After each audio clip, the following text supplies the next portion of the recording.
Ռուբեն Վարդանյանը կնոջ Վերոնիկա Զոնաբենդի հետ հեռախոսազրույցի ժամանակ խնդրել է հրապարակայնացնել Ալբեր Քամյուի «Ընդվզող մարդը» էսսեից հետևյալ միտքը. «Ապագան հնարավոր չէ կանխատեսել, վերածնունդն էլ գուցե անհնար է, բայց մենք պարզապես հրաժարվում ենք ընդունել դա։ Պետք է ոչինչ չխնայենք հանուն վերածննդի, այլ տարբերակ էլ չունենք, կամ կվերածնվենք, կամ կմեռնենք»։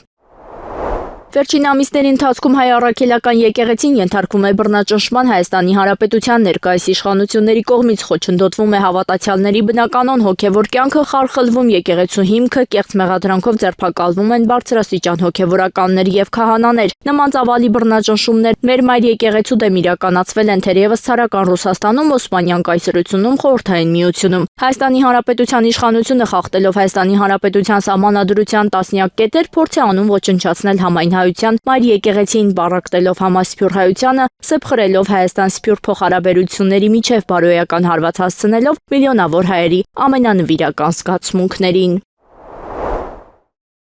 Փետրվարի 8-ին ժամը 13:00-ին Թբիլիսիի Սուրբ Էջմիածին եկեղեցու հարակից պուրակում տեղի կունենա զորակցության հանրահավաք ի աջակցություն հայ առաքելական Սուրբ եկեղեցու։ Կոչ ենք անում վիրահայ համայնքի բոլոր նվիրյալ զավակներին իրենց մասնակցությամբ զորակցել համայն հայության մայր եկեղեցուն, որի շնորհիվ հայ ժողովուրդը կարողացել է դարերի վեր պահպանել իր ազգային ինքնությունն ու կերպարն աշխարհում, ասված է հաղորդագրությունում։